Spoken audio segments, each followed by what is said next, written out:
ఏది అయినా రుచి ఆచి చికెన్ మసాలా. ఆచి చికెన్ మసాలా. బీసీలను కాంగ్రెస్ ప్రభుత్వం మోసం చేస్తోందని విమర్శించారు మాజీ మంత్రి హరీష్ రావు. బీసీ కార్పొరేషన్ కు 2 ఏళ్లలో 1370 కోట్ల రూపాయలు ప్రతిపాదించి కేవలం 6 కోట్లు కేటాయించారని ఆరోపించారు. 2 ఏళ్లలో ఒక్క బీసీకి ఒక్క రూపాయి కూడా ప్రభుత్వం ఇవ్వలేదన్నారు. అసలు బీసీలకు మొత్తం బీసీ కార్పొరేషన్కు 2.5 ఏళ్లలో కాంగ్రెస్ ప్రభుత్వం పెట్టింది 1370 కోట్లు. ఖర్చు పెట్టింది ఎంత అంటే 6 కోట్లు. ఈ 6 కోట్లు ఎవరికి ఇచ్చిండ్రు అంటే జీతాలకు, కార్ల పెట్రోల్కు, డీజిల్కు, కరెంటు బిల్లుకు. అంతే తప్ప ఒక్క బీసీకి ఒక్క రూపాయి కూడా ఇవ్వలే.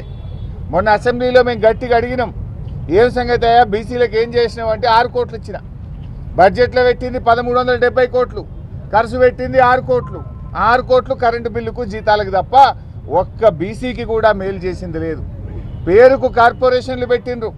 మున్నూరు కాపు కార్పొరేషన్ అని, యాదవ కార్పొరేషన్ అని, పద్మశాలి కార్పొరేషన్ అని, గౌడన్నల కార్పొరేషన్ అని, ఇక అన్ని కులాలకు ముదిరాజుల కార్పొరేషన్ అని, వైశ్యులకు కూడా పెట్టిండ్రు కార్పొరేషన్. మరి ఏమన్నా ఒక రూపాయి ఇచ్చిండ్రా అంటే నయా పైసా కూడా ఇవ్వలే.